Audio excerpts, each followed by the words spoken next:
ফাইনালটা জিতলেন, প্রথম থেকেই আপনি যেভাবে দলকে ব্যাক করেছেন, দলটা শেষ পর্যন্ত ফাইনাল জিতেছে, একটু যদি আপনার অনুভূতিটা আমাদের জানান।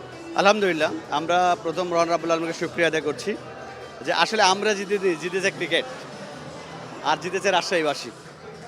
এটাই শুধু আজকে বলবো যে আমরা আমাদের যারা টিম আছে সবাই ভালো খেলেছে এবং তারা সবাই মিলেই আসলে ক্রিকেট জয় হয়েছে আজকের দিনে, শুধু এতটুকু বলবো। শোন ভাই, একটা জিনিস জানতে চাইবো, মানে অন্যান্য ফ্রাঞ্চাইজি মালিকদের দেখি সবসময় ক্যামেরার সামনে থাকে, কিন্তু আপনি পেছনে থাকেন, আবার নিজের কাজটাও ঠিক মতো করেন। এইটা আসলে একটু যদি এই সূত্রটা কি কারণে বা মন্ত্রটা কি? আহ, এটা আসলে অনেকে পছন্দ করে পিছনে থেকে কাজ করাটাই বেশি ভালোবাসবে। আমি মনে করি কাজ হলে সবাই আমাকে চিনবে। আমি কাজ দিয়ে প্রমাণ করতে চাই যে আমরা আসলে কাজ করেই যে কোনো জিনিস আমরা জয় করতে চাই। এই জন্য শুধু কথার চেয়ে আমরা কাজ বেশি করতে চাই।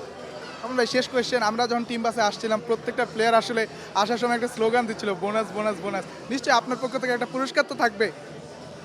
অবভিয়াসলি আমরা প্রতিটা ম্যাচেই পুরস্কার দিয়েছি, আজকেও থাকবে ইনশাল্লাহ। আমরা আজকে হয়তো ডিক্লেয়ার করে দেবো, আজকেও থাকবে, সবার জন্য থাকবে। শান্তকে নিয়ে যদি কিছু বলেন, রাজশাহীর ছেলে, আপনার পার্সোনাল চয়েস ছিল শান্ত ক্যাপ্টেন্সিটা করবে, শেষ পর্যন্ত সেই শান্তর হাত ধরে তো আসলে অসম, এক কথায় অসম।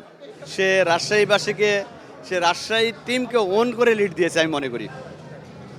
Thank you. Thank you so much.